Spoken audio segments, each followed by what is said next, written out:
I'll bring you back here in just a few minutes and show you what we've got underneath this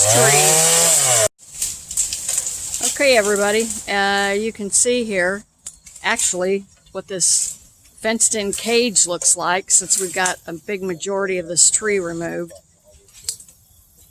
But man, oh man, what would possess somebody to put all of those wood chips in there?